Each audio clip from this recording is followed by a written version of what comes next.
Kelas 1 kan, di kelas 2. Terus kakaknya.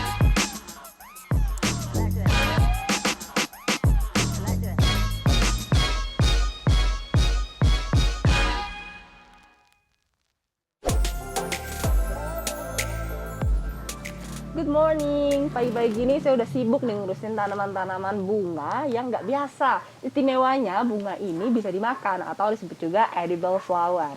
Nah, penasaran gimana perjalanan bunga ini mulai dari ditanam seperti ini sampai nantinya bisa dimakan? Ikuti saya terus di Weekend Getaway.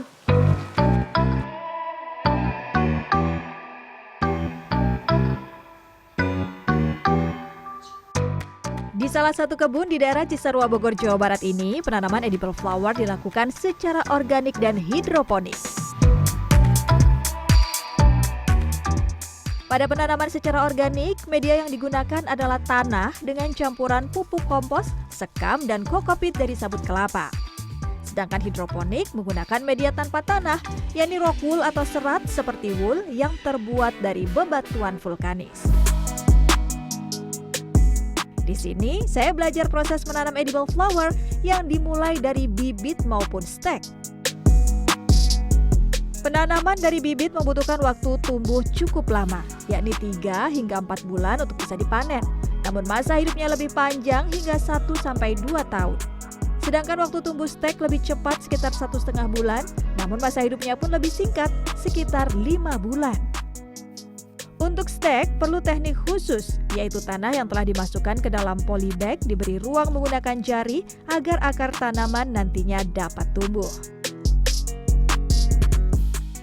Mungkin tipsnya gimana nih? Kalau apalagi yang awam kayak saya nih mau tanam edible flower, apa nih yang kira-kira perlu diperhatiin?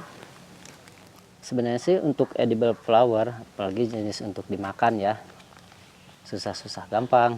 Susah gampang Ya, susah-susah gampang. Karena kan tidak mengandung sama sekali bahan kimia ya. Otomatis mungkin kita perhatian aja, sabar, teliti, itu aja. Siramnya gimana tuh, berapa lama penyiraman? Untuk penyiraman kalau musim penghujan gini mungkin 3 hari atau 2 hari sekali. Edible flowers ini dipanen seminggu sekali dengan masa panen sekitar 4 hari. Saat dipanen, bunga digunting di bagian batang. Terdapat sekitar 18 jenis edible flower dengan warna-warna yang indah, mulai dari generium, dahlia, aster, dianthus, hingga torenia. Jenis bunga yang menjadi favorit yaitu miniatur rose, pansy, dan French marigold. Karena daya tarik warna dan rasanya, juga daya tahan yang lebih kuat hingga 2 minggu setelah dipetik. Setelah dipanen, bunga dikemas menggunakan wadah mika transparan. Sebelum dimasukkan, wadah perlu diberikan alas tisu yang disemprot air mineral untuk menjaga kelembaban. Bunga paling ringan seperti pansy bisa diletakkan di bagian atas. Tutup kembali dengan tisu yang disemprot air mineral agar lebih tahan lama. Rata-rata edible flower bertahan sekitar seminggu. Velia Karisa, pemilik kebun sejak 2017 ini menjelaskan, bunga-bunga segar tersebut langsung didistribusikan ke sejumlah restoran mitra. Indonesia bagus pasarnya karena memang sejak tahun 2018 penggunaan edible flowers di Indonesia mulai booming dengan banyaknya restoran-restoran fine dining. Jadi masyarakat kita kan terutama yang di kota-kota besar, mereka tuh senang untuk makan di tempat yang bagus, terus yang instagramable, makanan juga bisa difoto cantik-cantik. Nah, jadi edible flower saat ini memang sangat menguntungkan bisnisnya. Bunga-bunga cantik ini sudah selesai di packing dan akan saya bawa ke restoran untuk dipadukan dengan makanan yang pastinya nggak kalah menarik.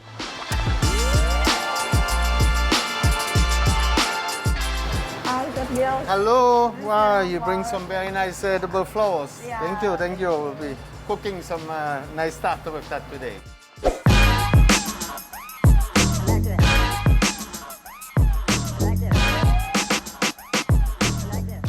Salah satu restoran di kawasan SCBD Jakarta Selatan menggunakan edible flower pada beberapa masakannya.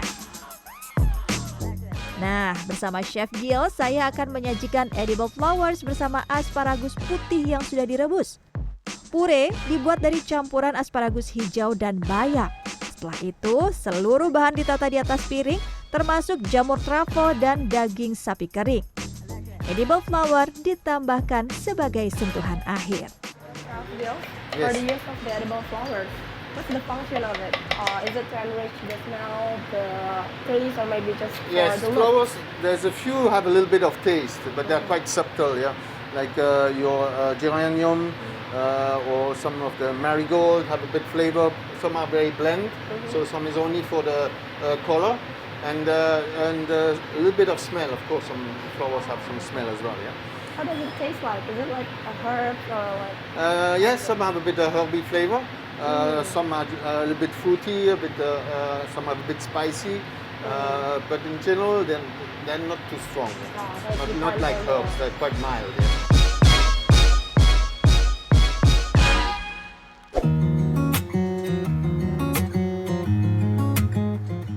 Lanjut, saya mau membuat hidangan lain bersama Chef Stefu.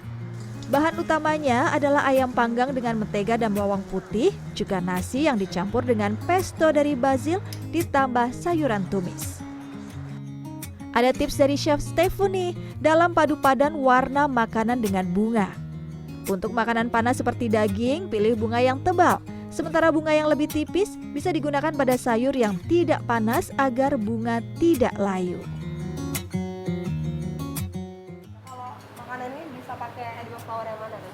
Ya, satu karena ini warnanya hijau, kuning, jadi saya pilih pakai dahlia.